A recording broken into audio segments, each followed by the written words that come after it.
सुप्रभात बच्चों। आप सब ठीक हैं?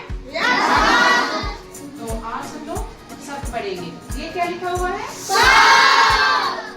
तो ये शब्द लिखा हुआ है और शब्द के बारे में हम आज पढ़ेंगे कि शब्द को कितने वर्गों में बांटा गया है, शब्द के कितने भाग होते हैं, सभी के बारे में हम लोग बारी बारी से देखेंगे, सीखेंगे। तो हम लोग पहले भी पढ़ चुके हैं और आज दूसरा दिन है, तो हम चाहेंगे कि आप में से कौन मुझे इन शब्दों के प्रश्न का उत्तर देगा। अच्छा, तो आर्यन कुमार रवि खड़े हो गए हैं मेरे प्रश्नों का उत्तर देने के लिए। तो आर्यन मुझे बताएंगे शब्द किसे कहते हैं?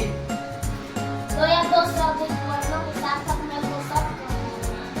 शब्दों का वर्गीकरण कितने आधार पर किया गया है? शब्दों का वर्गीकरण 4 आधार पर। कौन कौन?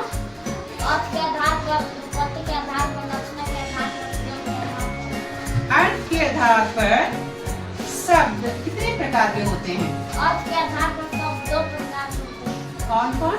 सार्थक शब्द और निरर्थक शब्द। सार्थक शब्द किसे कहते हैं? जिन वर्ग समूह का स्पष्ट रूप से कोई अर्थ नहीं है, वो सार्थक शब्द कहलाते हैं। जैसे आम, रोटी आदि। निरर्थक शब्द किसे कहते हैं? जो सब स्वतंत्र रूप से किसी अर्थ का बोध नहीं कराए, वे निरर्थक शब्द कहलाते हैं। जैसे फल वल, पानी वानी, खाना वाना। सार्थक फल, निरर्थक फल। सार्थक पानी, निरर्थक पानी। सार्थक खाना, निरर्थक खाना। उत्पत्ति का क्या मतलब है? उत्पत्ति का अर्थ है जो इस आधार पर यह देखा जाता है शब्द की उत्पत्ति कहाँ है तथा उसका संबंध कहाँ से है। इस आधार पर शब्दों के कितने भेद हैं? इस आधार पर शब्दों के 4 भेद हैं। कौन कौन? तत्सम शब्द, तद्भव शब्द, देशज शब्द और विदेशी शब्द। रचना के आधार पर शब्दों के कितने भेद हैं? रचना के आधार पर शब्दों के 3 भेद हैं। कौन कौन? रूढ़ शब्द, यौगिक शब्द, योग रूढ़ शब्द। प्रयोग के आधार पर शब्दों के कितने भेद माने जाते हैं? प्रयोग के आधार पर शब्दों के 2 भेद माने जाते हैं। कौन कौन? विकारी शब्द, अविकारी शब्द। विकारी शब्द का क्या अर्थ है? विकार का अर्थ है परिवर्तन या बदलाव। वाक्य में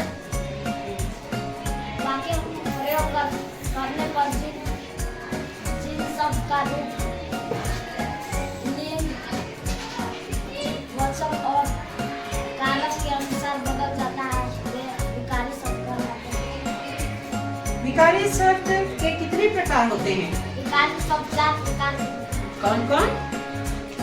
क्रिया, संज्ञा, सर्वनाम, विशेषण और क्रिया। अविकारी शब्द क्या है?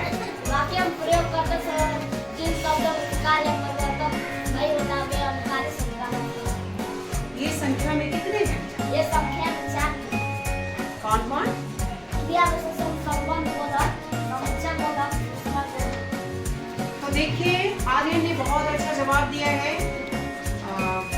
ऐसे ही सभी बच्चों को प्रयास करना है कि सभी सारे सवालों का जवाब दे सके। तो आज के लिए इतना ही, हम लोग अगले वीडियो पर मिलेंगे। तब तक के लिए शुभकामनाएं, धन्यवाद।